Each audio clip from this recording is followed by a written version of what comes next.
Olá, como vai? Começa agora o Destaque ONU News, edição especial hoje com o nosso convidado, o presidente Fernando Henrique Cardoso, presidente do Brasil por 2 mandatos consecutivos. Em 2003, ele foi convidado pelo então secretário-geral da ONU, Kofi Annan, para liderar uma revisão da relação das Nações Unidas com a sociedade civil.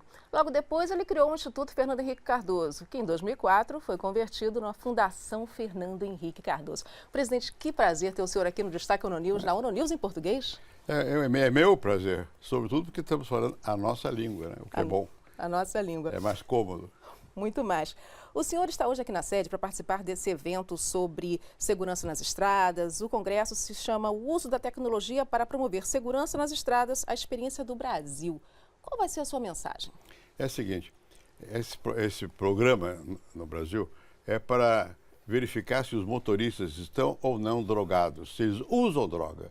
Então tem uma nova metodologia, usando o fio do cabelo, que dá uma espécie de histórico da pessoa. Então se ele tomou cocaína ou qualquer droga que ele tenha tomado, mesmo antes, aquilo é registrado. E por que isso? Porque muitos motoristas de caminhão usam droga para aguentar o trabalho duro, etc, etc. E isso é uma metodologia para salvar vidas, porque há muitos desastres, etc, etc. Como eu fui presidente, como você mencionou aí, da Comissão Global sobre Drogas, que trata do assunto, é necessário que haja políticas públicas a respeito do uso de drogas. E não adianta tapar os olhos, não existe. Existe, é um problema, e é um problema sério. E também não adianta só reprimir. Você tem que cuidar da saúde e cuidar da prevenção. Isso é uma espécie de programa preventivo, para evitar a consequência negativa do uso de drogas. E tem tido bastante sucesso. Agora, esse programa, também temos a lei seca e outras medidas como as multas, né, por excesso de velocidade.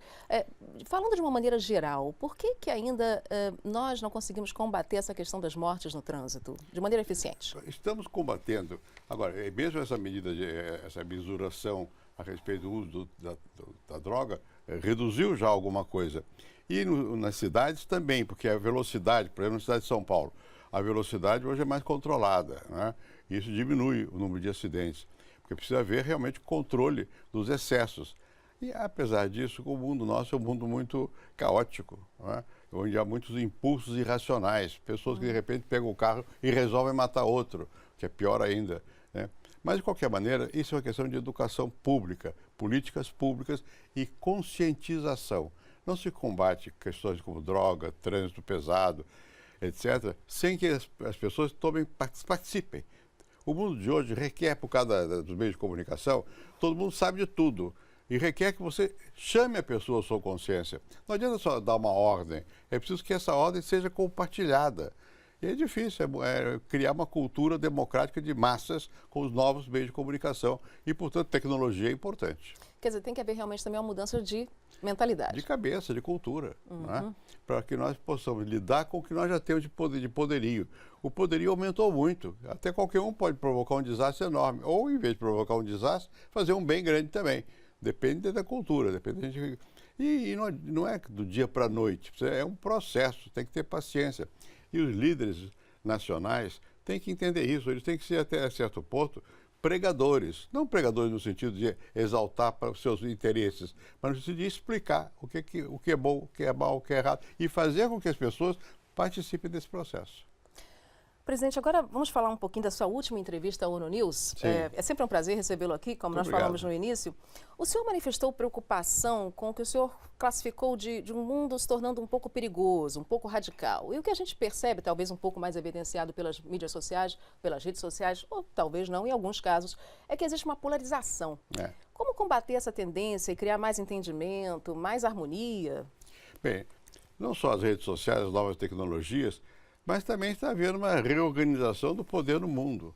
A emergência de novas potências, veja a China, que cresceu muito, né? Veja os países da economia emergentes, que querem também ter uma presença no mundo.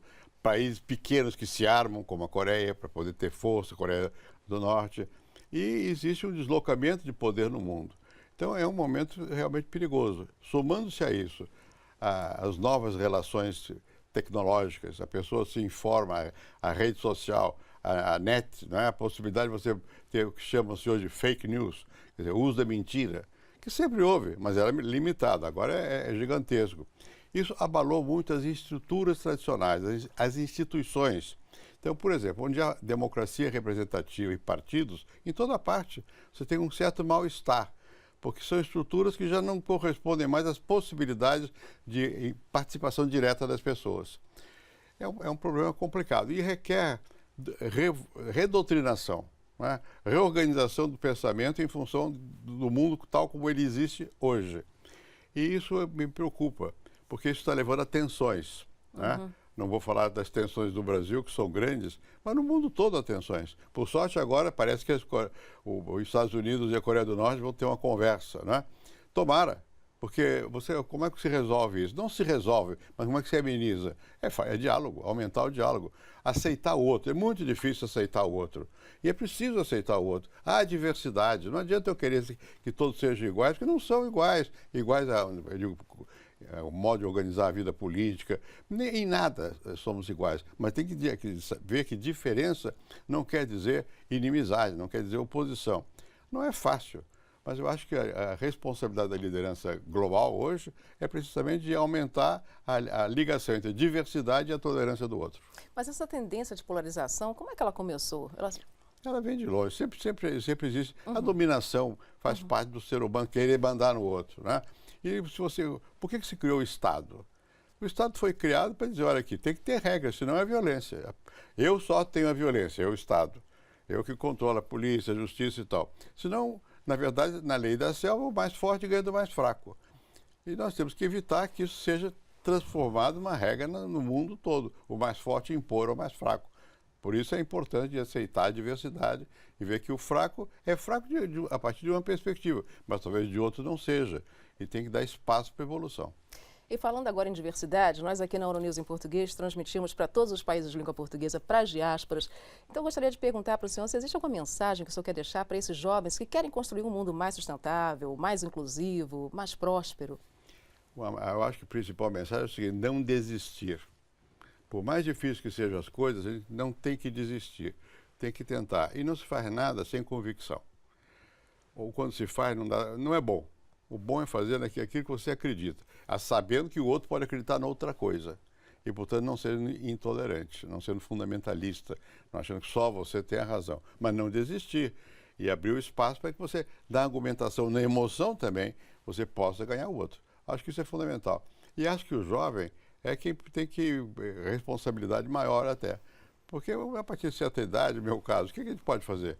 Isso é olhar o que os outros vão fazendo, né? Tentar dizer, olha, no meu tempo, mas quando você começa a falar muito no meu tempo, você já era, né? Continua inspirando, continua inspirando. Presidente Fernando Henrique Cardoso, muito obrigada pela sua entrevista à ONU News. Um prazer. Muito obrigada. Obrigado.